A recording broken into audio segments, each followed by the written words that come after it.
আসসালামু আলাইকুম। ক্লাস 10 তোমাদের আগের ক্লাসে অধ্যায় 24 পুরকোণের ত্রিকোণমিতিক অনুপাত, এই চ্যাপ্টারটার আমরা আলোচনায় ছিলাম। সেখানে সূত্রগুলো কিভাবে এসেছে সেগুলো দেখানো হয়েছে, আর কিছু শর্ট প্রশ্ন, ছোট ছোট ধরনের প্রশ্নগুলো নিয়ে আলোচনা হয়েছিল। আজকে আমরা এই চ্যাপ্টার যে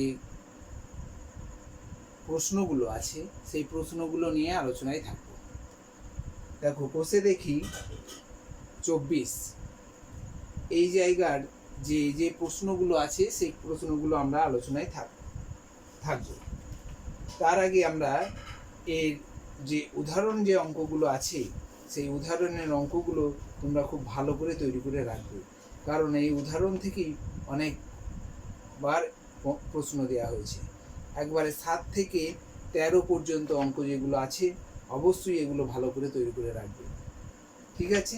7 থেকে একেবারে 13 পর্যন্ত এই অঙ্কগুলো খুব ভালো করে তৈরি করে রাখবে। এগুলো সবই বড় প্রশ্ন, তাই এগুলো বড় প্রশ্ন আছে, শর্ট প্রশ্ন 2 নম্বর প্রশ্নও আছে, এগুলো ভালো করে করে রাখবে। আর আমরা আজকে যেহেতু এগুলো উদাহরণের অঙ্ক উদাহরণ করে দিয়ে আছি, তাই জন্য আমরা অতটা আলোচনায় থাকছি না, তোমরা দেখে নেবে। যদি কোনো অসুবিধা হয় তখন বলবে, দেখানো হবে। আর তবুও দু একটা দেখাবো এখান থেকে। আজকে আমরা এর অর্থাৎ 316 পেজের কোষে দেখি 24 এই জায়গার যে যে প্রশ্নগুলো আছে, 1-এর দাগের, 2-এর দাগের, 3-এর দাগের যে দাগেরগুলো অঙ্ক আছে, এখানে অনেকগুলো করে অঙ্ক দিয়ে আছে। আমরা এখান থেকে দু একটা দেখাবো, বাকি অঙ্ক তোমরা নিজেরা করবে, ঠিক আছে? তাহলে আজকে আমরা শুরু করি। প্রথমে বলেছে মান নির্ণয় অঙ্ক, মান নির্ণয় অঙ্ক বলে। তো মান নির্ণয় অঙ্ক করার সময় প্রথমটা দিয়ে আছে, প্রথমটা আগের দিন আলোচনায় ছিলাম। আজকে আমরা 3 নম্বরটায় আসছি।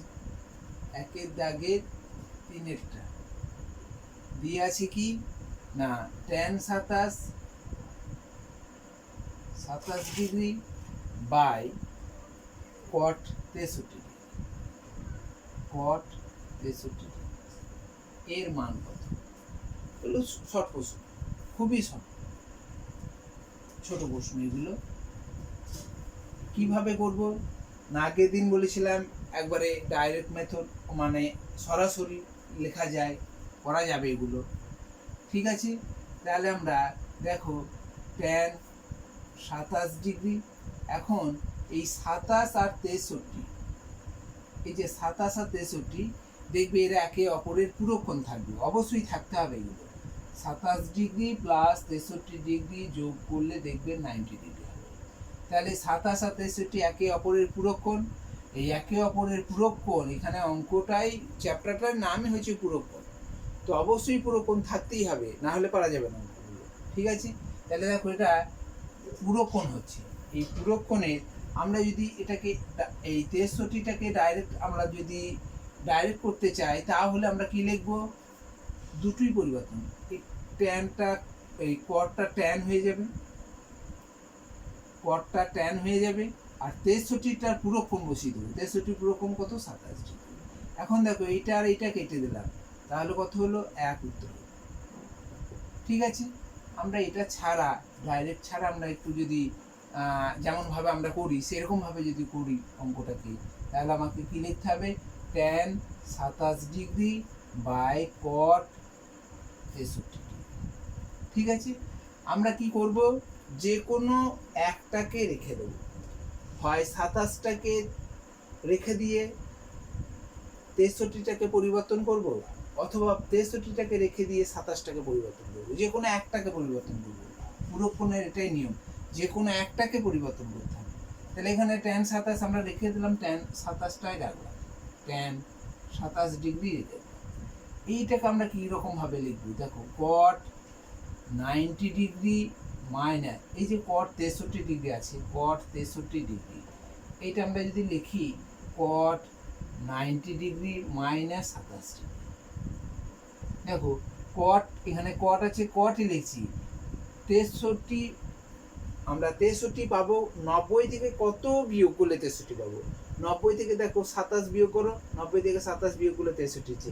তাহলে আমরা এই 63টাকে ভেঙে আমরা 90 থেকে 90 এর যে পুরো কোণ সেইটাকে আমরা এখানে প্রকাশ করছি, তাই না?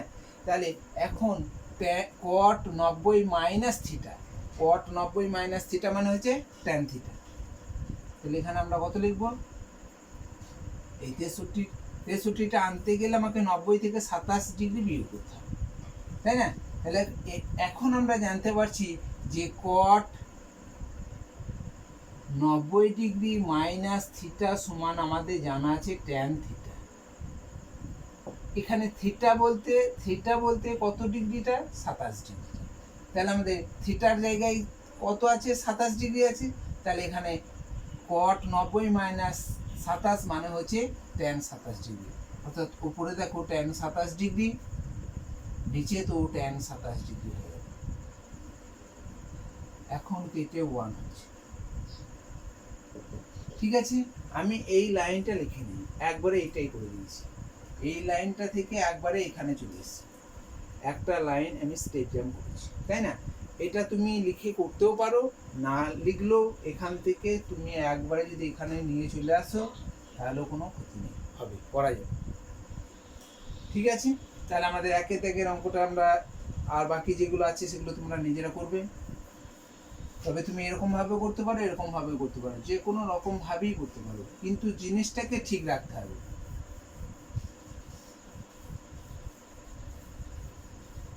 এরপর দেখো আমরা 2 এর দাগের অঙ্ক কালকেও দেখিয়েছিলাম দু একটা, আজকে আমরা 2 এর দাগে 2 এর অঙ্কটা দেখি।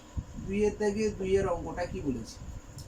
বলা আছে cos square 57 degree, cos square 57 degree plus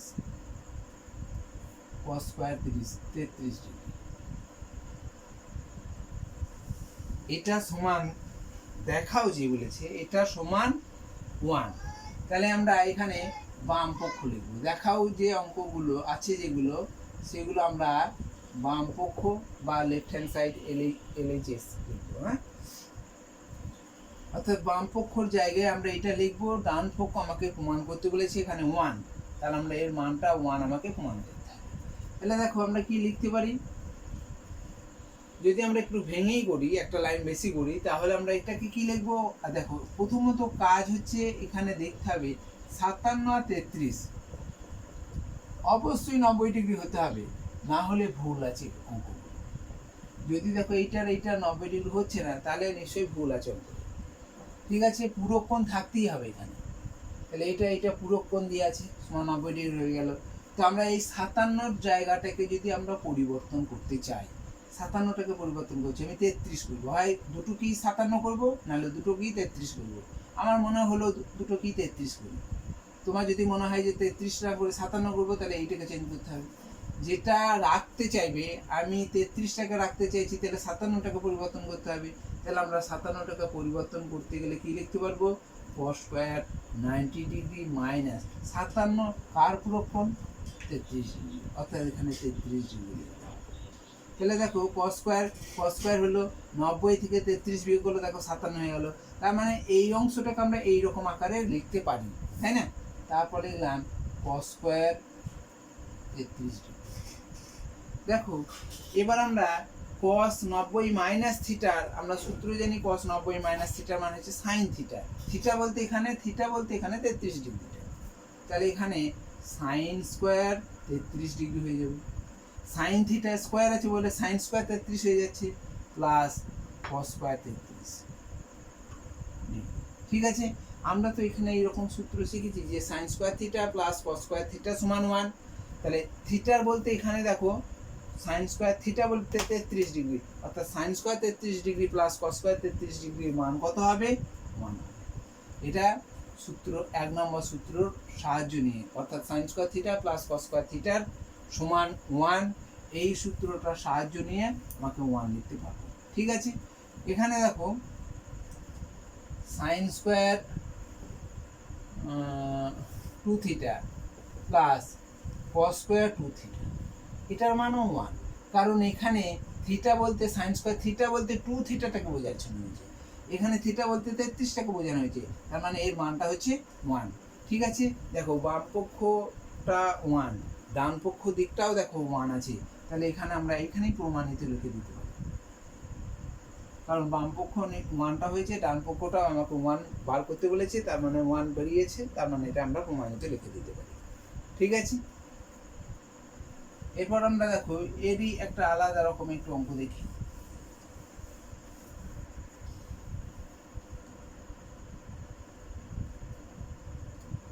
এরপর দেখো আমরা 2-এর দাগের, তোমরা বাকি অঙ্কগুলো করবে, 2-এর দাগের 5-এর অঙ্কটা দেখায়। 5-এরটা দিয়ে আছে যে বলেছে sec 70 degree into sign 20 degree plus cos 20 degree into cosec 70 degree, এর মানটা হচ্ছে 2, প্রমাণ করতে বলেছে। তাহলে আমরা সেই জন্য বাম পক্ষ লিখলাম, এটাকে দিয়ে আমাকে প্রমাণ করতে হবে এর মানটা 2, তাহলে আমার প্রমাণিত হবে। দেখো বাম পক্ষ এখানে কি করব, দেখছি এখানে দেখছি কি পূরক কোণ আছে, কি কি 20 আর 70, 70 আর 20, 70 আর 20 যোগগুলো আমরা জানি 90 ডিগ্রি, তাহলে 70 ডিগ্রির পূরক কোণ হচ্ছে 20 ডিগ্রি, অথবা 20 ডিগ্রির পূরক কোণ হচ্ছে 70 ডিগ্রি। তাহলে আমাকে কি করতে হবে, এখানে হয় সবগুলোই আমরা 70 পরিণত করব, না হলে সবগুলোই আমরা 20-তে পরিণত করব। অর্থাৎ আমরা এখানে যদি সবগুলো কি 70-তে পরিণত করি বা 20 ডিগ্রিতে পরিণত করি, তাহলে আমরা কি পাবো, দেখো আমরা একটু ভেঙেই করি নাকি। তাহলে সেক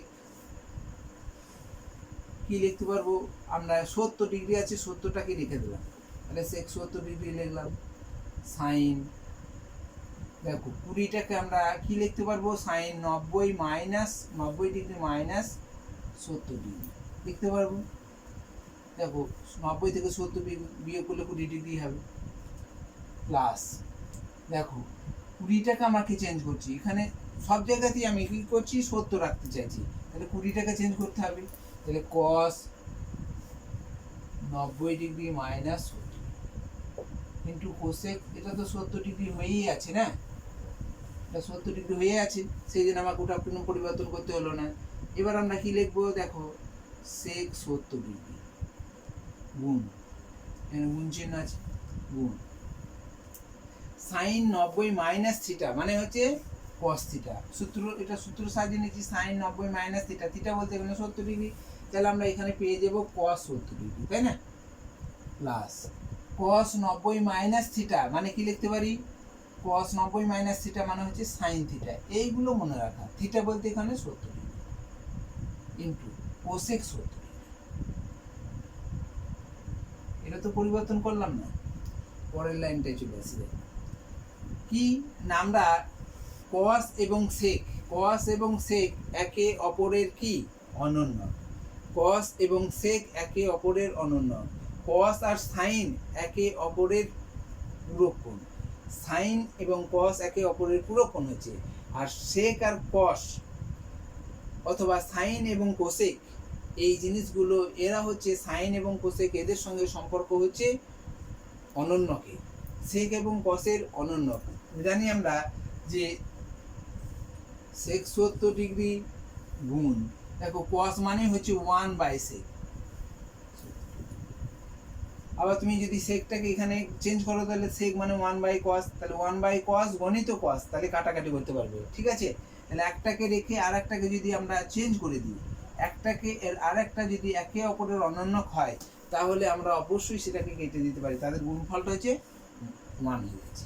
দেখো প্লাস এটাকে আমরা যদি সাইন 70 লিখি ডিগ্রি, আর এটা গুণ আছে, কোসেক মানে হচ্ছে 1/sin, সাইন এখানে কত ডিগ্রি 70, দেখো এটাও কেটে গেল, তাহলে এখানে আমাদের কাটার পর কত থাকলো 1, এখানে যোগ আছে, যোগ আর 1 যোগ করলে কত হলো 2, যেটা আমাদের ডান পক্ষতে দিয়ে আছে 2 প্রমাণ করো, এইটা সমান 2 প্রমাণ করো, তাহলে 2 এখানে আমরা প্রমাণিত লিখে নিতে লেখা উচিত যে বাম পক্ষ সমান ডান পক্ষ প্রমাণিত, তো এই বাম পক্ষ সমান বামপক্ষ প্রমাণিত। ঠিক আছে, তুমি যদি এখানেও লিখে দাও কোনো অসুবিধা নেই। অঙ্ক শেষ হয়ে গেল। এবার আমরা 3 থেকে অঙ্কে আসি। দেখো তাহলে আমরা এরপরে আমরা 3 থেকে অঙ্কে আসছি। দেখো 3 থেকে অঙ্কটা লেখা আছে, যদি আলফা এবং বিটা কোণ দুটি পরস্পর পূরক কোণ হয় তাহলে দেখাও এগুলো। তার মানে এখানেও প্রমাণ করতে বলেছে, বাম পক্ষ ডান পক্ষ লেখা দরকার। অর্থাৎ এখানে কি বলে দিয়েছে, কোণটা বলেছে আলফা কোণ এবং বিটা কোণ এরা পরস্পর পূরক কোণ। বেশ ভালো কথা। দেখো আলফা কোণ এটা আর বিটা কোণের পূরক কোণ, মানে আলফা এবং বিটা কোণের যোগফলটা হচ্ছে 90 ডিগ্রি। ঠিক আছে, তাহলে দেখো আলফা কোণ আর বিটা কোণ একে অপরের পূরক কোণ।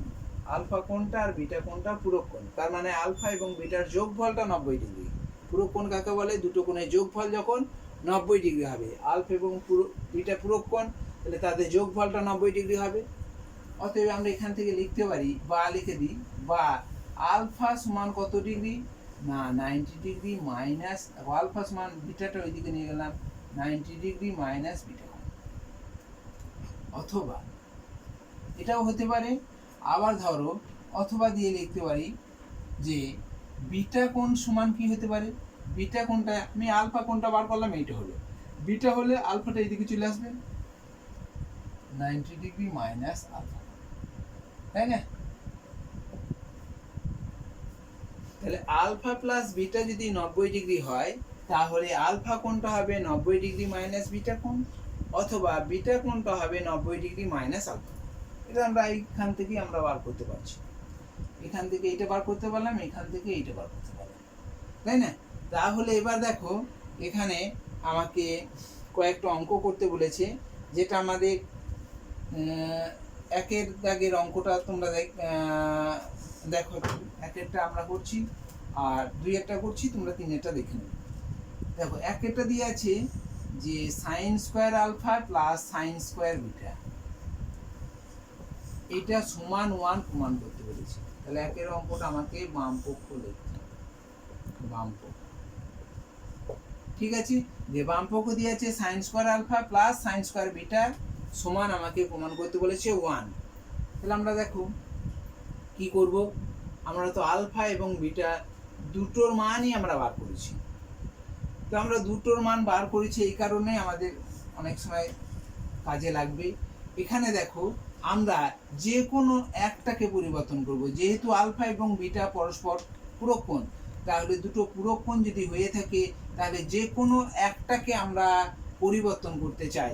যেমন যদি আলফাটাকে পরিবর্তন করি তাহলে বিটা হয়ে যাবে, তাহলে বিটাটাকে রেখে দেবো।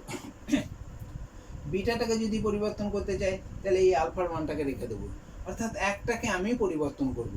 তাহলে আমরা মনে করলাম যে আলফাটাকে রেখে দিচ্ছি, সাইন স্কোয়ার আলফা লিখলাম, তাহলে সাইন স্কোয়ার লিখলাম। এই বিটার জায়গায় আমরা তো এটা লিখতে পারি, বিটা আছে এখানে, বিটার জায়গায় আমরা কি লিখবো 90 ডিগ্রি মাইনাস আলফা। এবার ঠিক আছে, তাহলে আমরা এটাকে তো পরিবর্তন করি নাই, সাইন স্কোয়ার আলফাই রেখে দিলাম, প্লাস দেখো সাইন 90 মাইনাস থিটা, এই সূত্র আমরা জানি, সাইন 90 ডিগ্রি মাইনাস থিটা সমান তো কস থিটা। তাহলে এখানে সাইন 90 মাইনাস আলফা, এখানে থিটা ছিল বলে থিটা, আলফা ছিল বলে আলফা, তাহলে এখানে যদি আলফা হয় তাহলে এখানে কস আলফা হয়ে যাবে। ঠিক আছে, যদি এর স্কোয়ার থাকে তাহলে এরও স্কোয়ার হয়ে যাবে, তাহলে এক কথায় এখানে হচ্ছে কস স্কোয়ার আলফা লিখতে হবে, তাই না? তাহলে সাইন স্কোয়ার 90 মাইনাস আলফা মানে হচ্ছে কস স্কোয়ার আলফা। তো এর দেখো sine square alpha plus cos square alpha এর মান কত আমরা জানি, এর মান তো আমরা জানি 1, কারণ sine square theta plus cos square theta সমান 1। সেখানে এখানে বলেছে sine square alpha plus cos square alpha, তার মানে 1। ঠিক আছে, তাহলে দেখো বাম পক্ষটা ছিল এটা, ডান পক্ষটাও বলে দিয়েছে, ডান পক্ষটাও এখানে তোমাকে বলেছে 1, অতএব বাম পক্ষ সমান ডান পক্ষ প্রমাণিত। ঠিক আছে, এরকম ছোট অঙ্ক। এরপর আমরা দুইয়ের দাগের অঙ্কটা দেখব। দুইয়ের দাগের অঙ্কটা একটু ভালো করে বুঝতে হবে, দেখবে যে দুইয়ের অঙ্কটা অনেকবার পরীক্ষায় এসেছে, এরকম অঙ্ক সব প্রশ্ন দেয় আর কি। তো দুইয়ের অঙ্কটা পরীক্ষায় আসে, এটা একটু দেখো ভালো করে। এরপর দেখো তিনের দাগের দুইয়ের অঙ্কটা, এখানে বলেছে দেখাও যে cot beta plus cos beta সমান cos beta by cos alpha into 1 plus sine beta. এটা একটু বড় ধরনের অঙ্কটা, তবু এটা পরীক্ষার সময় অনেকবার এসেছে, আমাদেরকে দেখতে হবে। দেখো এই ধরনের অঙ্কগুলো তখন ছিল এইটা সমান 1 দেখাও, এটা সমান 2 দেখাও, এরকম সংখ্যা দিয়েছিল। এখন আর সংখ্যা দেয় না, এইদিকেও সাইন আলফা কস আলফা এরকম ধরনের জিনিস আছে, এইদিকটাও আছে। তো এই ধরনের অঙ্কগুলো আমরা কেমনভাবে করব না, এই ধরনের অঙ্কগুলো করার সময় আমাকে প্রথম যে কাজটা সেটা হচ্ছে দেখতে হবে যে আলফার বিটা যেহেতু পুরো কোণ এখানে, তাহলে আলফা এবং বিটার মধ্যে কে বেশি আছে, আলফা বেশি দিয়ে আছে না বিটা বেশি দিয়ে আছে। দেখো এই জায়গাতে আমরা লক্ষ্য করছি বাম দিক এবং ডান দিক উভয় দিকেই আমার কোনো অসুবিধা নেই, বাম দিক এবং ডান দিক দুটো দিকেই দেখতে হবে যে আমার আলফাটা বেশি দিয়ে আছে না বিটাটা বেশি দিয়ে আছে। তা আমরা এখানে তো লক্ষ্য করছি যে এখানে আলফা থেকে বিটাটা বেশি আছে, এখানে বিটা আছে, এটা বিটা আছে, এখানে বিটা আছে, এখানে বিটা আছে, এক জায়গায় আলফা আছে। তো আমার বলার উদ্দেশ্য হচ্ছে যে যেখানে কম আছে, যেটা কম আছে সেটাকে পরিবর্তন করে দিই, তাহলে আমাকে কম খাটতে হবে। যদিও আমি এটাকে বিটাটাকে পরিবর্তন করে আলফা নিয়ে আসতে পারি, তাহলে আমাকে 4 জায়গায় বসাতে হবে বিটার মানটা, তাই না? আমি এক জায়গায় বসাবো, তাহলে আমার তাড়াতাড়ি হবে। যেটা কম আছে তার মানটাকে আমাকে পরিবর্তন করতে হবে। অর্থাৎ এখানে আলফা একটা আছে, তাই আমাকে কি করতে হবে, আলফাটাকে পরিবর্তন করতে হবে। ঠিক আছে, তাহলে আমরা শুরু করি এই অঙ্কটা বাম পক্ষ দিয়ে। বাম পক্ষটা কি লেখা আছে দেখো, বাম পক্ষ লিখলাম, বাম পক্ষ দিয়ে আছে দেখো কট বিটা প্লাস কস বিটা। আমরা এটা কিছুই করছি না, কেন করছি না, দুটোই বিটা দিয়ে আছে। ঠিক আছে, তাহলে ডান পক্ষটাই দেই। ডান পক্ষটাই কি বলেছে দেখো, ডান পক্ষটাই বলা আছে cos beta by cos alpha into 1 plus sin beta। ঠিক আছে, তাহলে আমি বললাম যে যেহেতু এখানে বিটার পরিমাণটা বেশি, বিটাটা বেশি আছে সংখ্যায়, সেই জন্য আমরা বিটাটাকে রেখে দিয়ে আলফাটাকে পরিবর্তন করতে চাইছি। তাহলে আমরা কি লিখব, cos beta by cos alpha। cos alpha জায়গায় কি বসাতে পারবো, এই তো আলফা মানে 90 ডিগ্রি মাইনাস বিটা, এখানে 90 ডিগ্রি মাইনাস বিটা ইন্টু যা আছে তাই 1 প্লাস সাইন বিটা। ঠিক আছে, দেখো cos বিটা উপরে তাই লিখলাম, cos বিটাই লিখে দিলাম। দেখো cos 90 মাইনাস বিটা মানে কি হয়ে যাবে, সাইন বিটা, তাই না, ইন্টু 1 প্লাস সাইন বিটা। এরপর আমার কাজ কি দেখো, এরপর হচ্ছে এটার সঙ্গে এটা গুণ করা। একটা আমরা 2 ইন্টু 2x প্লাস 5 আছে, তাহলে এই 2টা কি করি, এই ব্র্যাকেটটা তুলতে গেলে কি করতে হয়, ব্র্যাকেটটা তুলতে গেলে 2 2 4x আর 2 5 10 লিখি। তো এটা আমরা এই অংশটাকে এই ব্র্যাকেটটা তুলতে চাইছি, অর্থাৎ এর সঙ্গে এটা গুণ করে দিলে আমরা ব্র্যাকেট তুলে ফেলবো। তো আমরা দেখো cos beta by sine beta গণিত 1, তাহলে গুণ করলে কত হবে, cos beta by sine beta into 1 মানে হচ্ছে কি হবে, cos বিটা বাই সাইন বিটাই হবে, এক দিয়ে গুণ করা মানে এটাই হবে। তাহলে cos beta by sine beta. ঠিক আছে, দেখো এখানে প্লাস আছে, প্লাস দিয়ে দাও। এখন cos বিটা বাই সাইন বিটাকে সাইন বিটা দিয়ে গুণ করছি, তাহলে আমরা লিখতে পারবো না, cos beta by sine beta into sine. একে আমরা 1 দিয়ে গুণ করলাম, আর যদি না বুঝতে পারো এখানে 1 লিখে দাও, গুণ 1। তার মানে এটাকে 1 দিয়ে গুণ করলাম, এটা হলো। আর এটাকে আমরা এই cos বিটা বাই sin বিটাকে আমরা আবার sin বিটা দিয়ে গুণ করলাম। এবার কি দাঁড়াবে দেখি। দেখো sin বিটা উপর নিচে কাটতে পারি, কিন্তু cos beta by sin beta, এই cos বাই sin মানে কি, এটা আমাদের আগে দেখানো হয়েছিল প্রথম দিকে যে ত্রিকোণমিতি অঙ্কগুলো করানো হয়েছিল, যে sin theta by cos theta সমান tan থিটা, তাই না? আবার cos theta by sin theta সমান cos থিটা। তাহলে আমরা cos beta by sin beta, তার মানে এইটাকে মেনে চলছে, তাহলে cot বিটা লিখতে পারবো, এটা cot বিটা লিখতে পারবো, ঠিক আছে। প্লাস দেখো এটা কেটে দিলাম, তাহলে পড়ে থাকছে cos বিটা।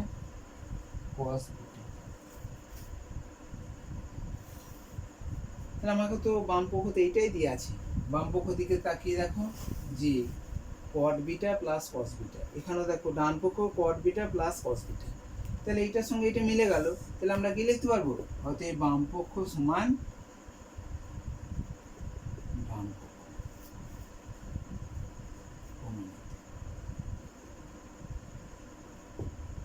ঠিক আছে, এরপর দেখবে এর 3-এর দিকে যে অঙ্কটা আছে সেটা তোমরা নিজেরা করবে।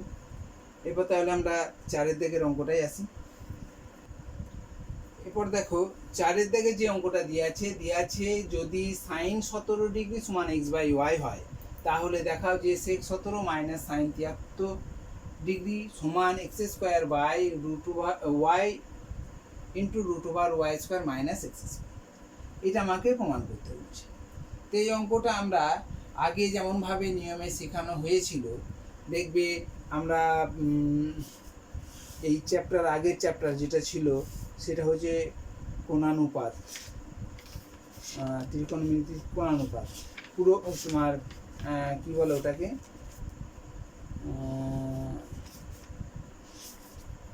অভেদাবলী। তো অভেদাবলীর চ্যাপ্টার মধ্যে এরকম ধরনের অঙ্ক আমরা দেখিয়েছিলাম, একটা ত্রিভুজ, সমবাহু ত্রিভুজ অঙ্কন করে কিভাবে করতে হয় সেটাও করতে পারবে। তুমি যদি আলাদা রকমভাবে তোমরা, যেহেতু এর sin square theta plus cos square থিটার সূত্রর সাহায্য নিয়ে তোমরা এই অঙ্কটাও করতে পারো, দুরকমভাবেই করতে পারবে। ঠিক আছে, আমরা দেখি দুরকমভাবেই যদি হয় দুরকমভাবেই দেখাবো। প্রথমে দেখো আমরা ত্রিভুজের সাহায্য নিয়ে যদি আমরা করি তাহলে কেমন হবে। তাহলে আমাকে একটা সমকোণী ত্রিভুজ অঙ্কন করতে হচ্ছে, ঠিক আছে। তাহলে এটা এ, এটা বি, এটা সি, এটা হচ্ছে 90 ডিগ্রি, ঠিক আছে। এই কোণটা কি না, এখানে যে কোণটা দিয়ে আছে এই কোণটাকে লিখবো, কত আছে sin 17 ডিগ্রি, তার মানে এটা হচ্ছে 17, ঠিক আছে।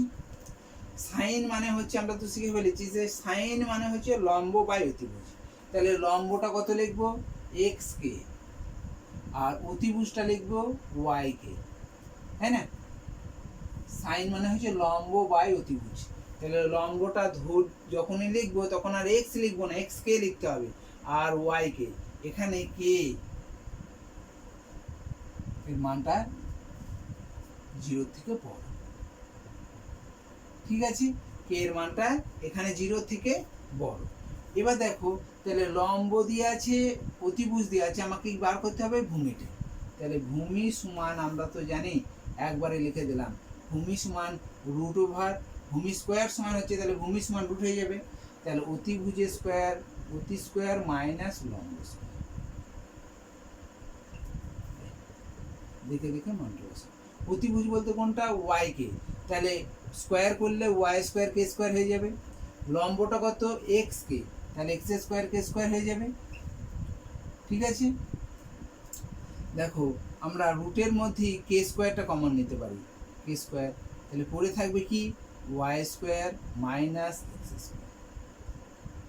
দেখো এটা হচ্ছে গুণ, কে স্কয়ার ইন্টু এইটা, কে স্কয়ার ইন্টু ব্র্যাকেটের মধ্যে এটা, এই অংশটা একটা রাশি, এটা একটা রাশি, এই দুটো এ বি আকারে প্রকাশ করা হয়ে আছে, তাই না। তাহলে এখন কে স্কয়ারের বর্গমূল করলে কি পাবো, কে, আর রুট এর বর্গমূলটা হয় না, এর বর্গমূল এক্স স্কোয়ার প্লাস ওয়াই স্কোয়ারের বর্গমূল হবে না, এটা থেকে যাবে। Root x square minus y স্কোয়ারের বর্গমূল হবে না, কিন্তু root x square y square যদি হয়, এটা গুণ আকারে আছে, তাহলে কিন্তু তার বর্গমূল এক্স ওয়াই হয়ে যাবে। কিন্তু যোগ বর্গমূলের ভেতরে যোগ বিয়োগ থাকলে তার বর্গমূল হয় না, ঠিক আছে। তাহলে আমরা এখানে পেলামটা কি, যে y square minus x square, ঠিক আছে। তাহলে লম্ব ভূমি অতিভুজ আমার সব কটা জানা হয়ে গেল একটা সমকোণী ত্রিভুজের। এই সমকোণী ত্রিভুজের 3টি বাহু দৈর্ঘ্য যদি জানা থাকে, তাহলে তোমার এখানে যাই দেওয়া থাকুক না কেন অঙ্কটাই, তাহলে সেখান থেকে তুমি সমস্ত অঙ্কগুলো করতে পারবে। এখানে দেখো বাম পক্ষ কি দিয়ে আছে আগে দেখি। বাম পক্ষ লিখলাম, বাম পক্ষটা কি দিয়ে আছে, যে সেক 17 ডিগ্রি মাইনাস সাইন 73 ডিগ্রি। দেখো আমরা যে অঙ্কটার মানগুলো নির্ণয় করলাম, এই যে লম্ব ভূমি অতিভুজ এই ত্রিভুজের কোনটার সাপেক্ষে না, এই 17 ডিগ্রি কোণের সাপেক্ষে। এই কোণটার সাপেক্ষে লম্ব ভূমি অতিভুজ হলো, তাহলে এই কোণটা কত ডিগ্রি, 17 ডিগ্রি। তাহলে 17 ডিগ্রি কোণের সাপেক্ষে লম্ব ভূমি অতিভুজ আমার জানা হলো। তাহলে 73 ডিগ্রিটা তো আমরা জানি না, তাহলে 73 ডিগ্রি মান তো বসাইতে পারবো না। কিন্তু আমরা তো এই ক্ষেত্রে আমরা অঙ্কগুলো করছি কি পুরক্ষণ, তাহলে সেক 17 ডিগ্রি মাইনাস, এটাকে আমরা লিখতে পারবো না যে সাইন 90 ডিগ্রি মাইনাস দেখো 17 ডিগ্রি। 90 ডিগ্রি থেকে 17 ডিগ্রি বিয়োগ করে দেখো 73 ডিগ্রি আছে। তার মানে আমরা এখানে পেয়ে গেলাম দেখো সেক 17 degree minus sine 90 minus theta মানে হচ্ছে কস থিটা, কস 17 ডিগ্রি, ঠিক আছে। তাহলে সেক 17 মাইনাস কস 17 ডিগ্রি। এবার তুমি সেক মানে কি, সেক মানে হচ্ছে কি, কস মানে হচ্ছে ভূমি বাই অতিভুজ, তাহলে সেক হবে অতিভুজ বাই ভূমি, অতিভুজ বাই। এখন প্রথমত লিখে লিখে করবে, এই লাইনটা না লিখলেও কোনো অসুবিধা নেই। আর কস মানে হচ্ছে ভূমি বাই অতিভুজ। আমরা বলেছিলাম কস এবং সেক একে অপরের অনন্য, তাহলে কস যদি ভূমি বাই অতিভুজ হয়, তাহলে সেকটা হবে অতিভুজ বাই ভূমি, উল্টোটা। এবার দেখে দেখে মানগুলো বসাও দেখি। এখানে দেখো মানগুলো কি কি দিয়ে আছে সেগুলো বসিয়ে দাও। অতিভুজ কত আছে, ওয়াই কে। ভূমি কত আছে, কে root y square minus x square.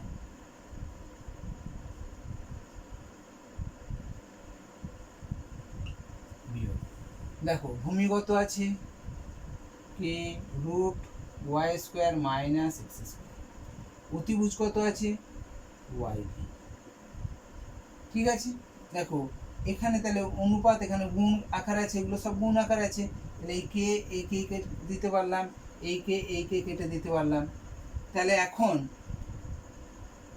আমরা কি করতে পারবো, লিখতে পারবো কাটার পরে কি থাকলো, এই লাইনটা লেখা না লিখলেও কোনো অসুবিধা নেই।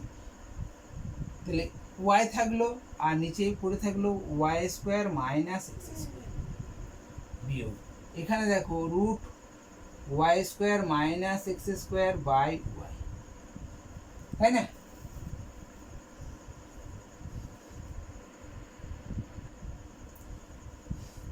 এরপরে দেখো আমরা এই অংশ দিকে চলে আসছি, এটা লসও করতে হবে, যেহেতু যোগ বিয়োগ আছে লসও করতে হবে। লসও কি হবে, y into y square minus x square, y square minus x square y into এটা লসগু হলো। তাহলে লসগু দেখো y square minus x square, y square minus x মিলে গেল, তাহলে ওয়াইকে ওয়াই দিয়ে গুণ করতে হবে, তাহলে ওয়াই স্কোয়ার হবে। এবার বিয়োগ আছে, বিয়োগ শুনে দিও। এখন ওয়াই আছে ওয়াই আছে, তাহলে ওয়াই ওয়াই মিলে গেল, তাহলে গুণ করতে হবে root over y square minus x স্কোয়ারকে root over y square minus x square দিয়ে গুণ। অর্থাৎ রুটের ভেতরে আমরা জানি রুট ওয়াই গণিত রুট ওয়াই মানে হচ্ছে রুটটা উঠে যাবে, ওয়াইটা বসে যাবে। রুট ওয়াই গণিত রুট ওয়াই মানে হচ্ছে রুট ওয়াই স্কোয়ার হয়ে গেল, তাই না। রুট ওয়াই স্কোয়ার তার মানে হচ্ছে ওয়াই। এক কথায় সেই জন্য আমরা বলি যে রুটের মধ্যে যদি একই সংখ্যা থাকে, তাদের গুণফলটা যদি করতে বলে একই সংখ্যার গুণফল, তার মানে শুধুমাত্র ওই সংখ্যাটাকেই বসবে, অর্থাৎ ওয়াই স্কোয়ার মাইনাস এক্স স্কোয়ারটা বসবে। তাহলে এখানে মাইনাস থাকার জন্য এখানে কি লিখতে পারবো, y square minus x square হচ্ছে, তাহলে এই মাইনাস দিয়ে গুণ করতে গেলে দেখো মাইনাস ওয়াই স্কোয়ার হলো, আর এই মাইনাসটা তখন প্লাস হয়ে গেল এক্স স্কোয়ার। ঠিক আছে, দেখো ওয়াই স্কোয়ারটা কেটে দিলাম, তাহলে এখানে থাকছে কি এক্স স্কোয়ার উপর আর নিচে y root over y square minus x square. এখানেই দেখো আমরা বাম পক্ষ এইটা আর ডান পক্ষ দেখো এটা প্রমাণ করতে পেরেছি। ঠিক আছে, তাহলে তোমরা এইরকম ভাবে করতে পারো। আবার আমরা sign square theta plus cos square থিটার সূত্র সাহায্য নিয়েও আমরা এই অঙ্কটা করতে পারবো। ঠিক আছে, আমরা এই অঙ্কটা দেখালাম, আমাদের পরের ক্লাসে আমরা এই অঙ্কটারই আমরা আবার অথবা নিয়মে যেরকম ভাবে করা যায় সেটাকেও আমরা পরের ক্লাসে আমরা দেখাবো। ঠিক আছে, আজকে তাহলে এই পর্যন্তই। আসসালামু আলাইকুম।